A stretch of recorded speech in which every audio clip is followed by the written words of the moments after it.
So I'm going to do a quick video on how to solder the resistors, and I guess a couple of pointers. So refer to the bill of materials on the Excel Physics website to know where to place them. I have one that I'm using as a template, so when you place the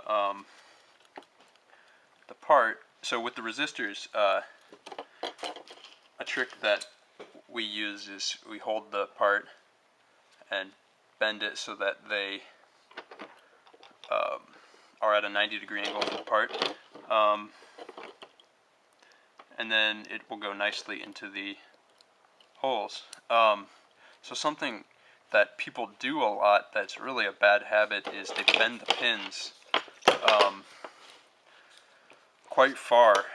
If you are going to bend the pins, don't bend them more than a little bit, and make sure that you bend them in opposing directions. I don't bend pins because it makes it harder for the solder to flow all the way around the pin. So instead, what I do is I use masking tape to keep the parts flush to the board, because you need some way to keep the part from falling back through the holes, or it's going to be really annoying to deal with later. And then to hold the board in place, I just use a piece of masking tape looped back on itself, stick it to the bottom of the board, and so because I didn't bend them, I have access all the way around the pin, and so then same deal, heat up the pad and the solder will flow around the part. You don't want to heat the pin very much because the solder is going to flow to the hottest point. If the pin is the hottest point, then it's never going to go all the way around the pad.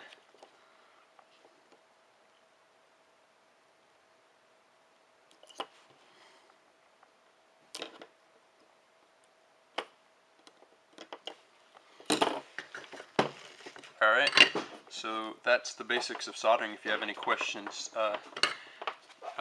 post them on the Reddit Excel Physics page, the r/Excel Physics, and we can help you as help it in more of a community style. That way everybody can learn from the question. And then when cutting these, just cut them just past the pin, where the pin meets the solder. And then what you want to look for with a good solder joint is that the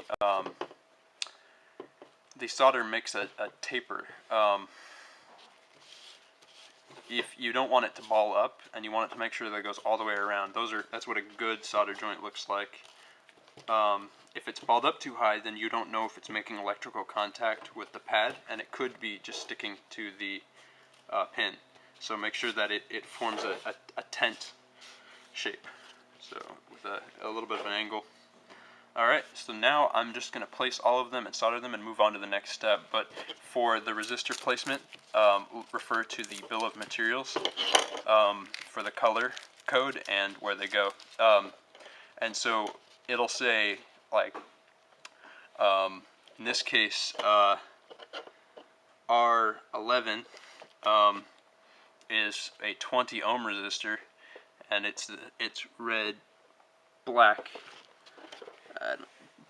gold, brown, and that it will say it on the bill of materials, and I know that it goes there. So now I'm going to place all the resistors, and I'll see you next video.